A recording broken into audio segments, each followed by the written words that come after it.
तो जैसे कि हम लोग लास्ट उसमें डिस्कस कर रहे थे, एक्टिव स्लज क्या हो जाएगा सेकेंडरी ट्रीटमेंट में, सेडिमेंट होगा, बैक्टीरियल फ्लॉक्स जो है वो बैठ जाएगा, उस बैक्टीरियल फ्लॉक का एक हिस्सा को हम लोग वापस एरेशन टैंक में भेज देंगे एंड रिमेनिंग एक्टिवेटेड स्लज को हम लोग ऐसे करके भेजेंगे इस टैंक में। ठीक है, ये जो टैंक है इस टैंक में प्रोडक्शन होगा बायोगैस का। कैसे प्रोडक्शन होगा यहाँ पे लिखा हुआ है, देखो, A small part of the activated sludge is pumped back into the aeration tank, पहले वाला बात हो रहा है, तो सर्फेस इनोकुलम, वहाँ पे जो प्राइमरी इफ्लुएंट आएगा उसको ये जाके बीओडी कमाएगा, डाइजेस्ट करेगा। The remaining major part of the sludge, activated sludge, is pumped into the large tanks called aerobic sludge digesters. Tank का नाम anaerobic sludge digesters, ठीक है, इसका नाम है anaerobic sludge digesters, इस टैंक का नाम।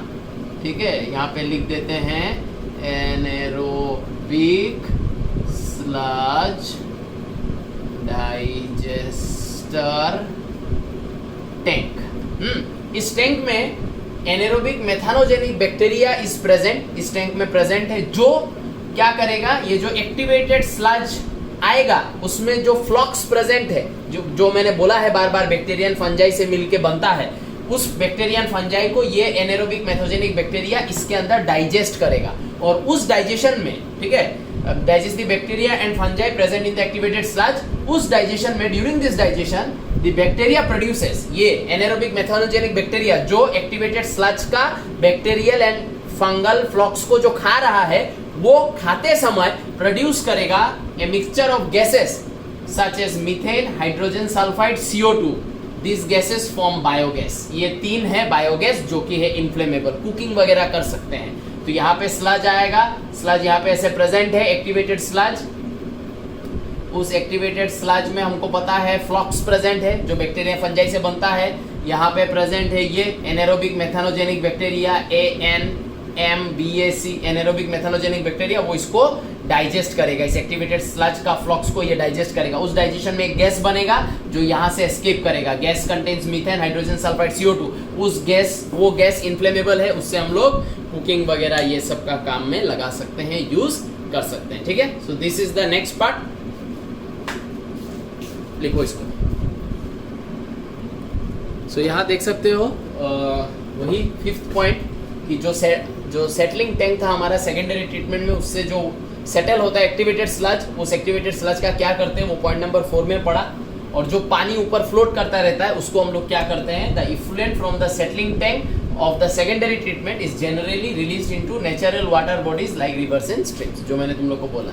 एंड टर्शियरी ट्रीटमेंट में इस पानी को रिवर एंड स्ट्रीम में नहीं छोड़ के हम लोग उसको और फिल्टर करते हैं फॉर ड्रिंकेबल और for normal uses of the human. ठीक है, वो अभी इसके बाद करेंगे tertiary treatment. Flocs, as I told you, नया वर्ड एक मिला है। फ्लॉक्स का definition are masses of bacteria associated with fungal filament to form a mesh like structure. ठीक है, so I told you it's a colony of bacteria and fungus. It looks like some kind of like एक solid part, ठीक है ना, एक solid part के जैसा, एक हैवी सॉलिड पार्ट, विस्कस, थोड़ा ग्लेज मार रहा है, ऐसा टाइप का थोड़ा कुछ एक लगता है। ठीक है, अच्छा। Biochemical oxygen demand BOD is the amount of oxygen that would be consumed if all the organic matter in 1 liter of water were oxidized by bacteria. I told you the definition of BOD पहले ही, ठीक है, so वही definition यहाँ पे है जो वहाँ पे समझाया था। Greater the BOD of the waste water, उतना ज़्यादा उसमें ऑर्गेनिक सब्सटेंस प्रेजेंट है, उतना ज़्यादा उस वाटर में बैक्टीरिया प्रेजेंट है। More is it's pollution potential. उस तरीके का वाटर जिसका बीओडी का लेवल बहुत ज्यादा है, उसको अगर हम लोग रिवर में छोड़े तो रिवर पोल्यूटेड होगा। बीओडी ज्यादा होने का मतलब ऑर्गेनिक सब्सटेंसेस ज्यादा, बीओडी ज्यादा होने का मतलब बैक्टीरिया उसमें ज्यादा, तो more bacteria releasing into the water. लेकिन अगर ऐसा कोई वाटर जिसका बीओडी का लेवल लो है, माने उसमें ऑर्गेनिक सब्सटेंसेस कम है, ठीक है, एज वेल एज खाना कम होगा, तो बैक्टीरिया वहां पे रह के क्या करेगा, बैक्टीरिया खुद मर जाएगा, बैक्टीरिया वहां पे प्रोलिफेरेट ग्रोथ नहीं कर पाएगा बिकॉज उसके पास फूड नहीं है। तो कोई वाटर ऐसा जिसका बीओडी का लेवल लो है, माने उसमें ऑर्गेनिक सब्सटेंसेस कम है, माने उसमें बैक्टीरिया कम है, खाना कम है तो बैक्टीरिया कम होगा। समझ में आया ना? सो ये पॉइंट देख लो। अभी हम लोग चलेंगे टुवर्ड्स टर्शियरी ट्रीटमेंट। तो टर्शियरी ट्रीटमेंट, ठीक है, if the wastewater is to be used for domestic purpose then tertiary treatment is done। मैं बार बार बोल चुका हूँ। क्या करते हैं इसमें ये समझ लो, the effluent undergoes physico chemical process, ठीक है ना, कुछ कुछ फिजिकल माने रेज वगैरह हम लोग यूज करते हैं, केमिकल कुछ केमिकल्स भी यूज करेंगे, ठीक है, in which chlorine gas chemical, zirconium, perchlorate salts, ठीक है, ये सब केमिकल्स हम लोग यूज करते हैं फिजिकल प्रोसेस में। यूवी रेज, रिवर्स ऑस्मोसिस, ये सब यूज करके हम लोग आर डन और use to remove DDT, pesticide, pathogen etcetera from the water. ये सब डीडीटी वगैरह, पैथोजन पैथोजन हजार्डस केमिकल्स वगैरह हटा देंगे, हटा के उसको यूजेबल बना लेंगे and then the humans can use it. Okay, एक इंफॉर्मेशनल पॉइंट यहाँ पे दे दिया है। Ministry of environment and forest has initiated Ganga action plan 1985 and Yamuna action plan 1993 to save this major rivers of our country from pollution, because ये दोनों river हमारा India का हाईली या सबसे हाईएस्ट पोल्यूटेड रिवर है, so that only treated sewage में be discharge in reverse. हम लोग अभी भी एक बहुत ही अंडर डेवलप्ड कंट्री है, हमारे कंट्री में ये सब हाई फाई सिस्टम्स है नहीं। गुवाहाटी में हम लोग देख सकते हैं भोरलू का जो पानी है वो बिना कोई ट्रीटमेंट का डायरेक्टली जाके हमारा ब्रह्मपुत्र में गिर रहा है, so in that way the Brahmaputra is getting polluted, ठीक है।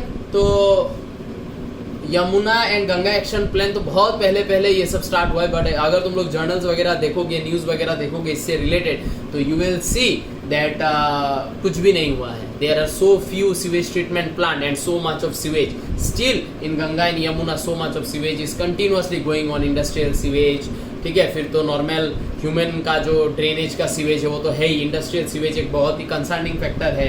तो हमारा इंडस्ट्रियल बोर्ड वगैरह भी इतना मतलब केयर नहीं कर रहा है regarding pollution, hence river pollution बढ़ रहा है, जो एक बहुत ही कंसर्निंग बात है, ठीक है।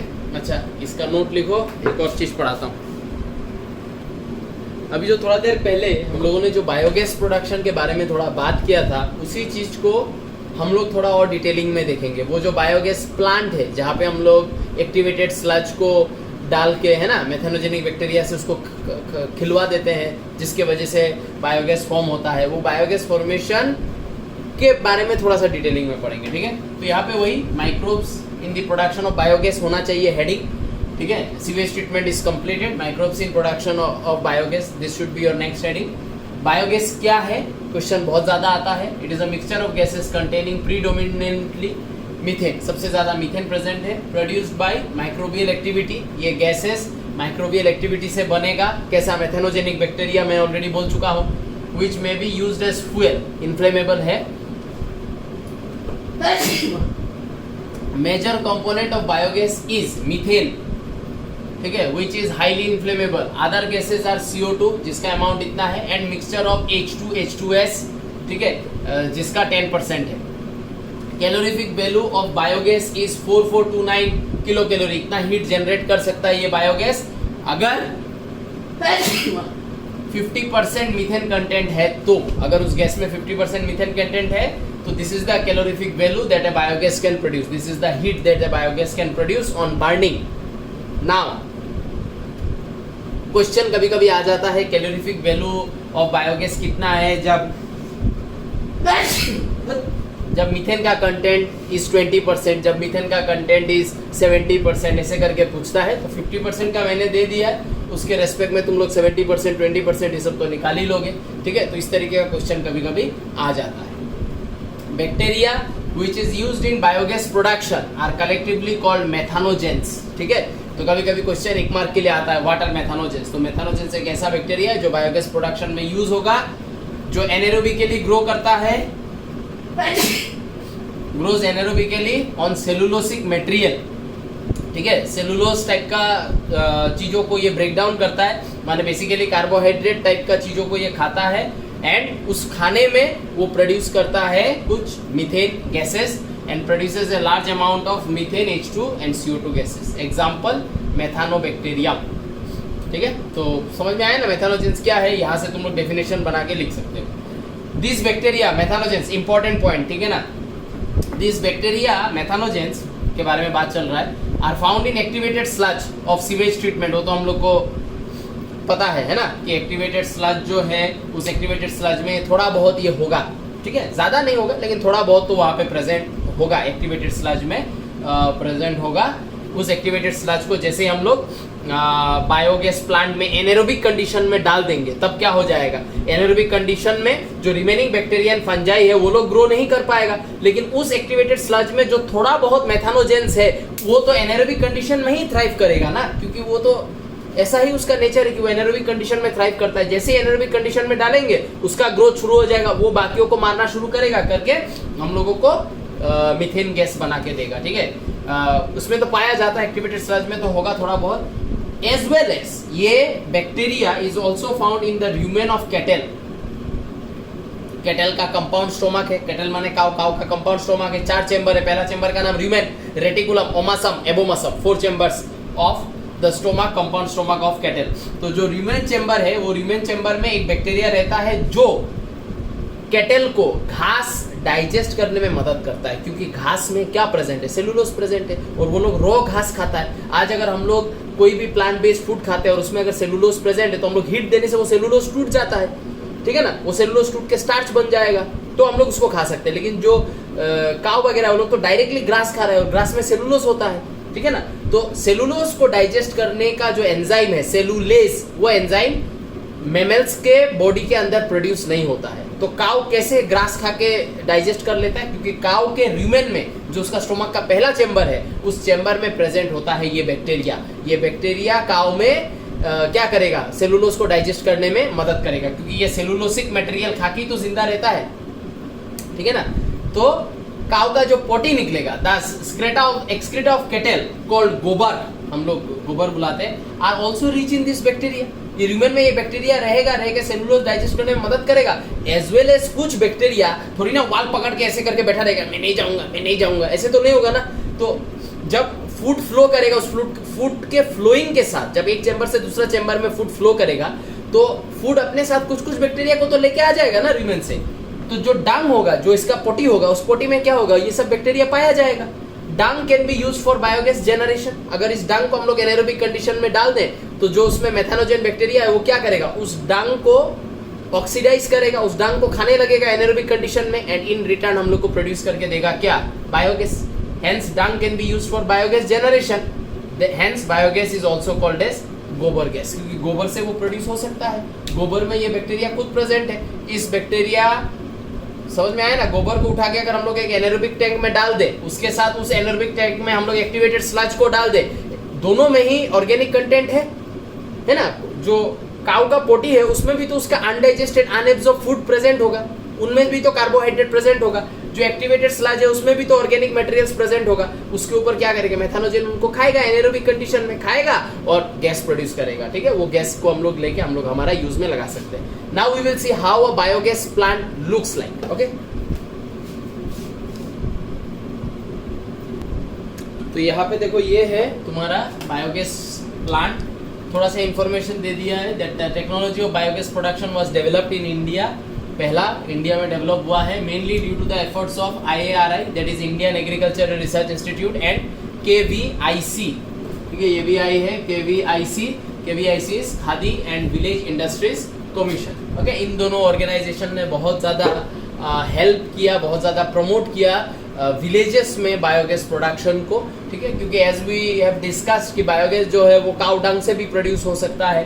डंग से हम लोग, डोमेस्टिकेटेड एनिमल के डंग से हम लोग इसको बना सकते हैं। तो डोमेस्टिकेशन जनरली हम लोग विलेज लेवल पे देखने को हम लोग को मिलता है, तो वहाँ पे बायोगैस का प्रोडक्शन ज़्यादा बेहतर हो सकता है देन अर्बन एरिया, ओके। तो हम लोग क्या करेंगे, वही डंग वाटर यहाँ पे डाल देंगे, या फिर वो जो डंग वाटर प्लस तुम लोग जिसकी वो तो सीवेज ट्रीटमेंट प्लांट में होता है ना, तो यहाँ पे हम लोग उसका तो ट्रीटमेंट अलग लेवल पे होगा, वो तो शहर वहर में हो जाएगा, या जहाँ से भी सीवेज निकल रहा है उस जगह पे करना पड़ेगा।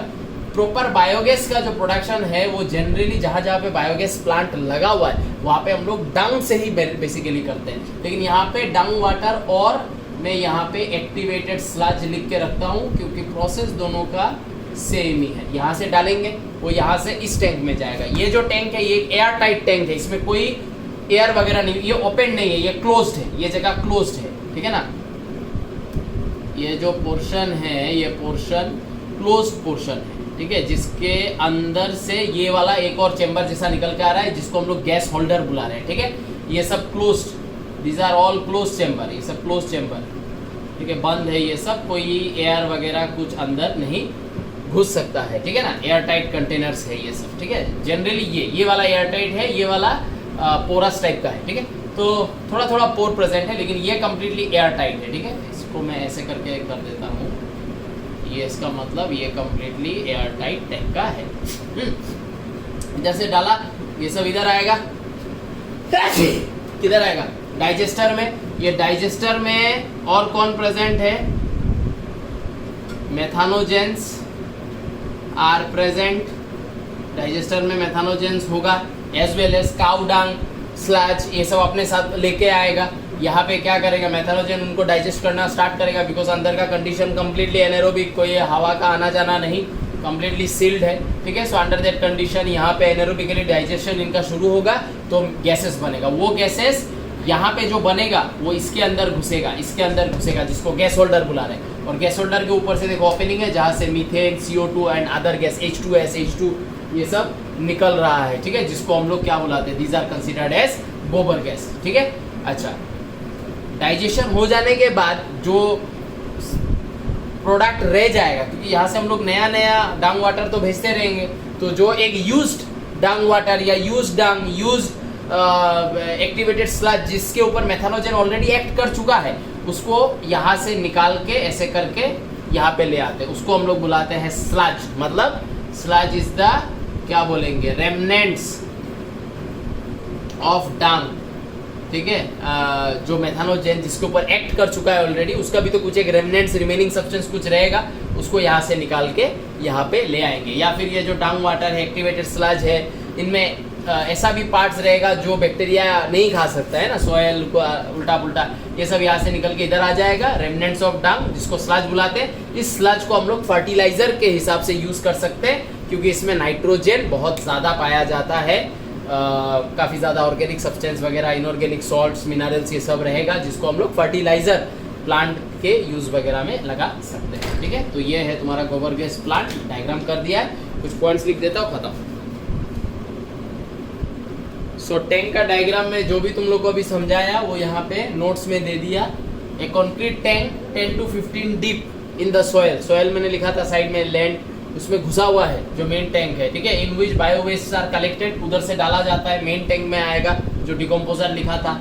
Slurry of Dang is fed और पोर्ड, इसमें डाला जाएगा। द फ्लोटिंग टैंक, ऊपर का जो टैंक प्रेजेंट है, जो कलेक्टर मैंने बोला था, gas collector, is present over the slurry, slurry के ऊपर प्रेजेंट है, which keeps on rising as the gas is produced, ठीक है ना, in the tank due to the microbial activity. It has an outlet, ऐसे करके आउटलेट दिखाया था, जिसके थ्रू गैस निकल के जा रहा है, which is connected to a pipe to supply biogas to nearby house. वो आउटलेट के थ्रू जो गैस निकल रहा है उसको हम लोग डायरेक्टली घर टू घर सप्लाई कर सकते हैं, भेज सकते हैं, और लोग उस गैस का यूज कर सकता है इन कुकिंग, आग से कुछ लाइटिंग, कुछ आग का कुछ जला के रखेगा like that. The spent slurry, ठीक है, जो स्लरी के ऊपर मेथानोजेंस ऑलरेडी काम कर चुका है, उसको हम लोग रिमूव करेंगे and may be used as fertiliser. I already told you. Cattle dung is available in large quantities in rural areas, so biogas plant वहाँ पे बनाया जाता है। Biogas can be use for cooking and lighting. तो यहाँ पे biogas का भी डिस्कशन खत्म होता है। नेक्स्ट माइक्रोब्स का नेक्स्ट यूज क्या है हमारे लाइफ में, वो देखेंगे नेक्स्ट वीडियो में, ठीक है। Bye bye.